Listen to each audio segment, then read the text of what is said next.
This week, we're going to be learning about PESTLE analysis. A PESTLE analysis is an external analysis used by business leaders to understand the way their company, product, industry is working. For this assignment, we're going to be doing a PESTLE analysis on our product. There are a couple of different levels you might want to look at when you start into your PESTLE, but basically PESTLE is acronym for political, economic, social, technical, legal, and environmental factors that might influence your product.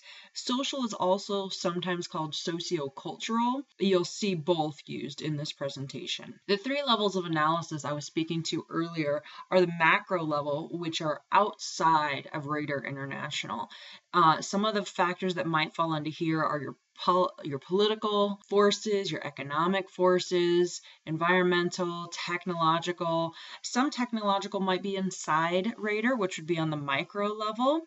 If you think about it, the macro level, Radar International has no influence on the US economy. It has no influence on the political race in the United States. The meso level is the in-between level. So this is going to be its supply chain, its customers. There's some influence that Radar can extend on their competitors, their suppliers, their customers. They can change pricing, which will change customer behaviors, which would change supplier behaviors, those sorts of things. They don't have complete control, but there is control there.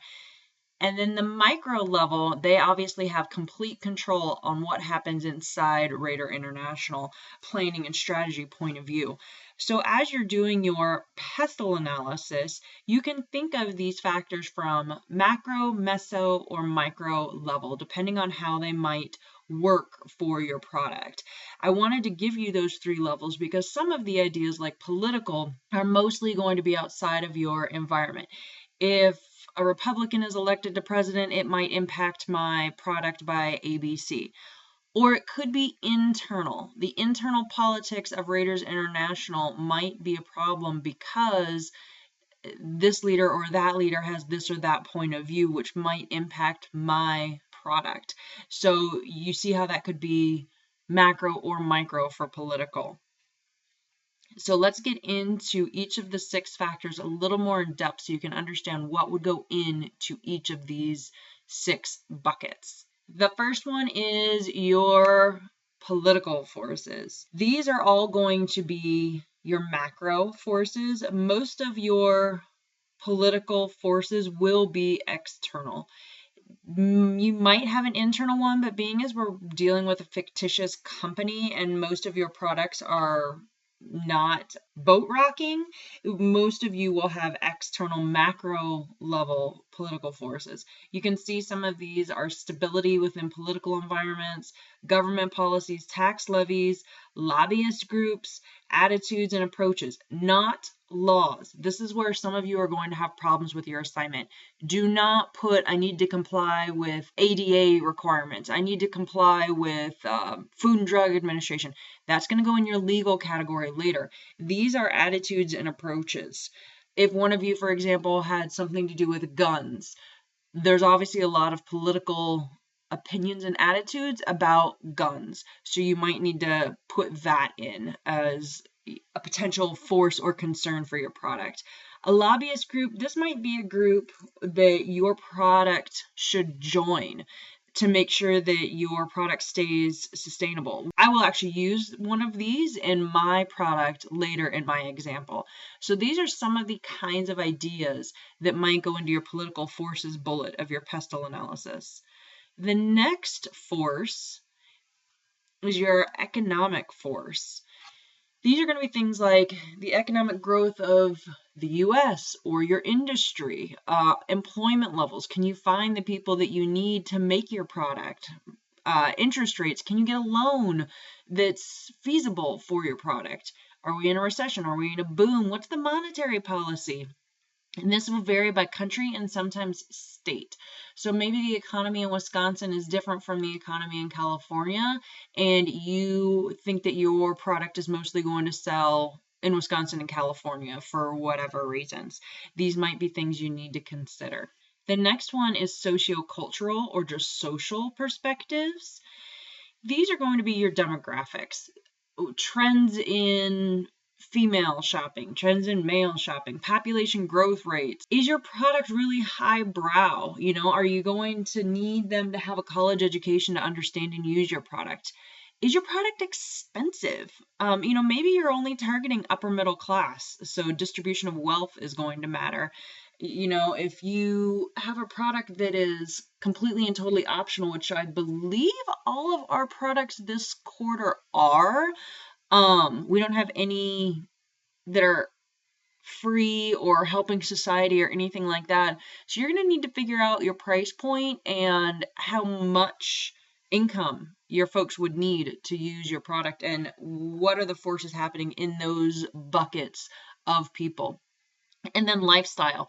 Some of our products are highly dependent on lifestyle. We have products that are geared towards busy working people. We have products geared towards fancy beer drinking folks. We have gambling. We have pet owners. So the lifestyle is going to matter quite a bit. So you might want to talk about trends and issues in sociocultural areas. It's more accepting for people to stay home and do this, or it's more accepting for this to happen. So those are going to be the kind of factors that go into sociocultural forces. You're going to want to discuss all of these factors that might impact your product the most. Next, we move into technology.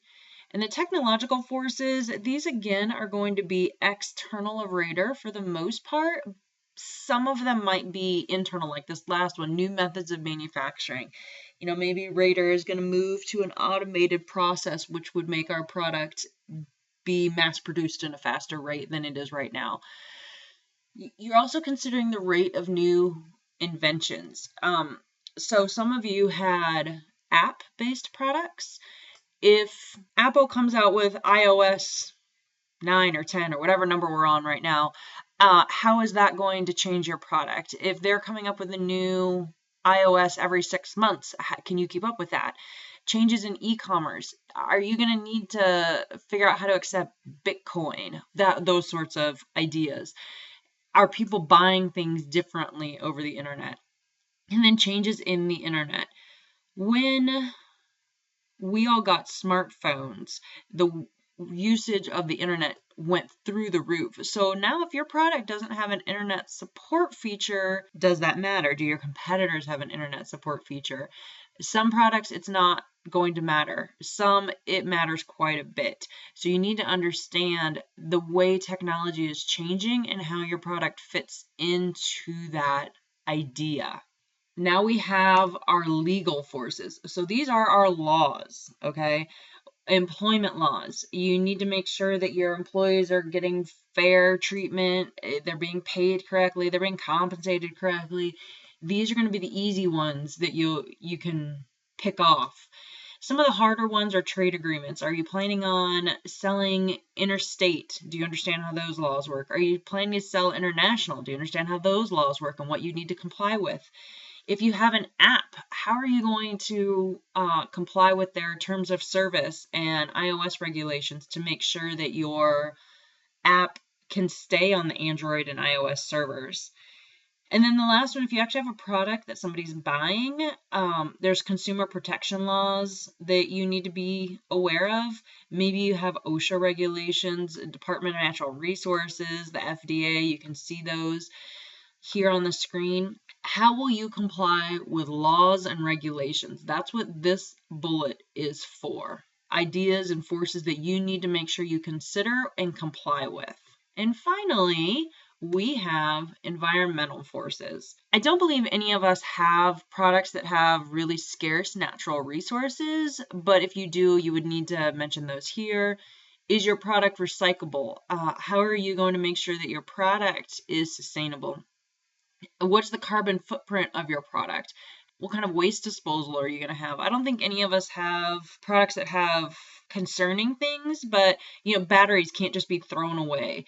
So when you're thinking about your product, if it's made out of a dangerous material, you might want to discuss your waste disposal, or recycling, maybe your product's fully recyclable, and that's a force that you need to consider and understand.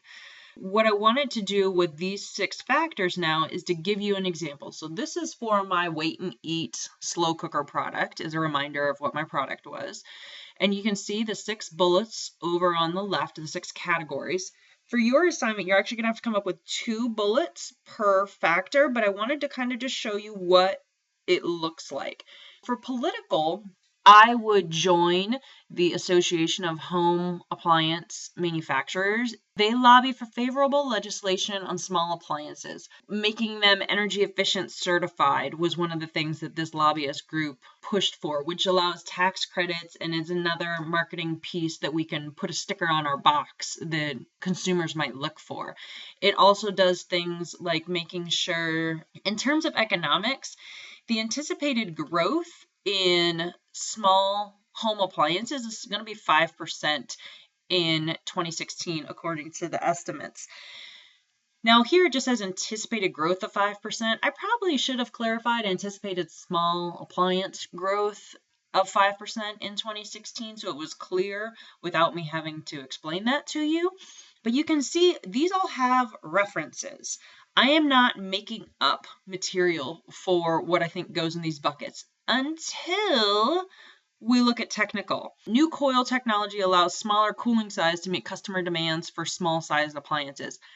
I am making up the fact that Raider came up with the new technology that allows me to have really small coils for cooling, so I don't have a giant slow cooker on the counter that's as big as a mini fridge. If you guys remember from a video a couple weeks back, that was a customer concern. Our technology is these smaller coils that allow for rapid cooling in a smaller space. So I don't have a reference for that because it's an internal technical bullet that I was trying to make. I also don't have one for environmental because I am saying that we will have an energy efficient technology in our system.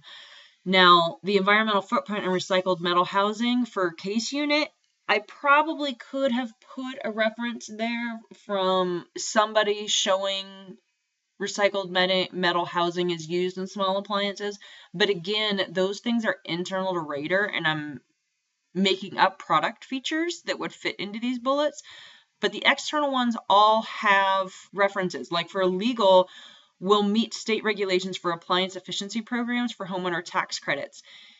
And now in environmental, I said I wanted to be energy efficient, but in legal, I'm showing you what law I will be complying with once my product has this energy efficient technology. So with these bullets, if you are confused on if it needs a reference, if you were Googling something to figure out how politics influence your product and you found a lobbyist group, you found something that, Barack Obama is really for your industry that your product falls into, those are the things you're going to want to reference. If you were just thinking about your made-up product and you're thinking, my product really has a technical edge and advantage because of the rapid technology or the potentially patented material that my product is made out of, those are the ones you're not going to need to reference. I hope that's very clear. When in doubt, put a reference. The purpose of a PESTLE analysis is to understand what is happening around your product. So when we go and move into the strategy segment, which is coming up in week 7 and 8, I believe, you understand what's happening because you can't make a clear strategy if you don't understand what's happening. And that is what this PESTLE analysis is for. Sociocultural, which is the only one I didn't speak of, I spoke to demographics in this one because I'm going to go after the working woman market because 75% of small appliances are still purchased by women in the United States. I went looking for what are the trends, who's buying my product for sociocultural. I might do things in there like the trend of, eating better. That's a huge trend right now. Plus, New Year's resolutions. People are all going to want to be on a diet and eat better whole foods cooked at home, not over processed. So any of those kinds of things could fit into that bullet easily. And I could obviously source those within million different sources on why you should eat at home, why you should eat healthy, those sorts of things. So your pestle analysis should be a table. Bulleted points, or where it's clear that I can see this is point 1, this is point 2. A lot of times in a pestle analysis, the data isn't clear and I only see 1 point and you thought you were making 2. So please clarify with numbering point 1, point 2, or bullets just like this. But this is a pestle analysis chart, and this is the kind of thing I'm looking for. But remember, you're going to have 2 bullets per area for political, economic, social. So you're going to actually have 12 bullets when this is all said and done.